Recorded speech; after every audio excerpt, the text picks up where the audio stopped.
If you're a young man and you're thinking about a vocation to the Holy Priesthood, or you know someone in a particular situation, you might want to watch this video.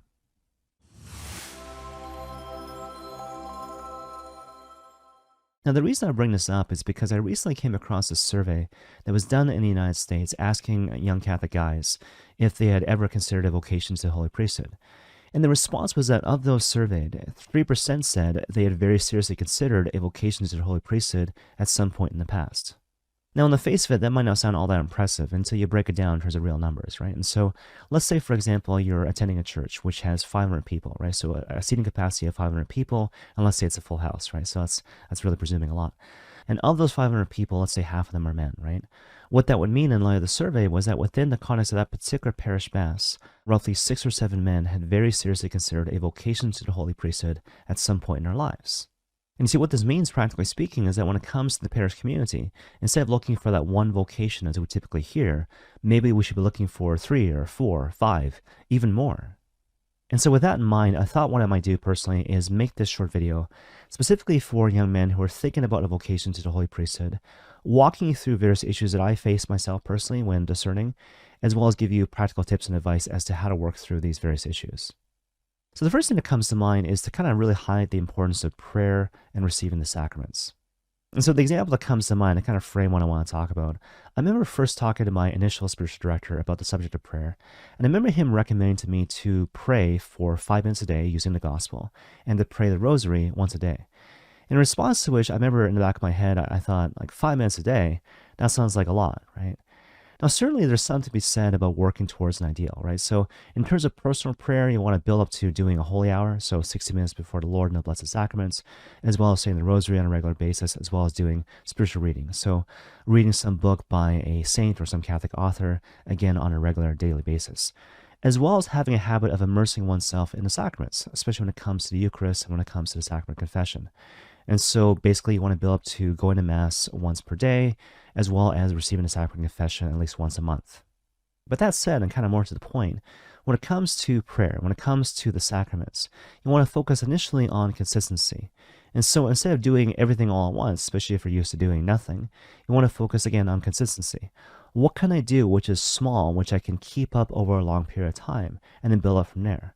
Some variation of 5 minutes with the gospel and saying the rosary every day, and again, working from there. The second issue that comes to mind is the notion of celibacy. And so with that, a couple kind of preliminary comments. And so first of all, celibacy is not for everyone. You need to have the grace to live a life of celibacy.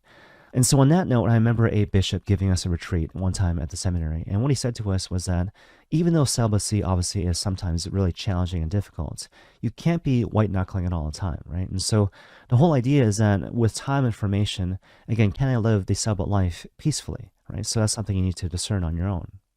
That said, I think one of the greatest challenges when it comes to embracing the celibate lifestyle, even if you're called to it and even if you have the corresponding grace, is to detach yourself from the lies and wickedness and deceptions of the world. Because, of course, what does the world say with regards to sexuality, particularly as it applies to young men, right? And so the whole idea is that if you're a guy and you're not kind of engaging in the marital act, or you don't have a pretty girl on your arm kind of telling you how great and wonderful you are, you're basically, a loser. But I suppose my response to that is kind of twofold. And so first of all, this might sound kind of weird, but, guys, women don't exist to make you feel better about yourself. Women don't exist to make you feel better about yourself. And so it's not their fault that you're feeling bad about yourself. It's not their responsibility to make you feel happy, right? They're just people. And so again, if you're feeling sad, empty, lost, and confused, again, that's not the woman's fault. And again, it's not her responsibility to kind of break you out of that. That's something you need to resolve in terms of your relationship with the Lord, right? So you need to find your identity in Christ before you pursue any particular vocation, priesthood, married life, or wherever the case may be. But you see, the second thing is this, and this is kind of more foundational, if you will. Even though every single person is a sexual being, right, in the sense of being called to make a gift of oneself to the other, at the same time, not everyone is called to engage in the marital act. But again, that's something each one of us needs to figure out for ourselves, right? And so it's one thing to hear that we're called to become persons of love, right? To become persons of love and imitation of the one who is love. But at the same time, we really need to learn to act out of this habitual stance of finding life and finding happiness and finding joy through giving oneself away to the point of sacrifice out of love for God and other people, as opposed to clinging, having, possessing, or controlling. If you don't have that particular nugget or issue resolved in your heart, then again, it makes it really difficult to pursue a particular vocation. Again, whether we're talking about priesthood, marriage, or whatever the case may be. But that brings us to the third and final issue I want to talk about, and this is the notion of self-acceptance. And so this might sound kind of funny, but I remember once talking to a really good friend of mine in the seminary who knew me really well. And I asked him, like, look, what do you think my issue is in terms of my biggest obstacle with regards to discernment and whatever?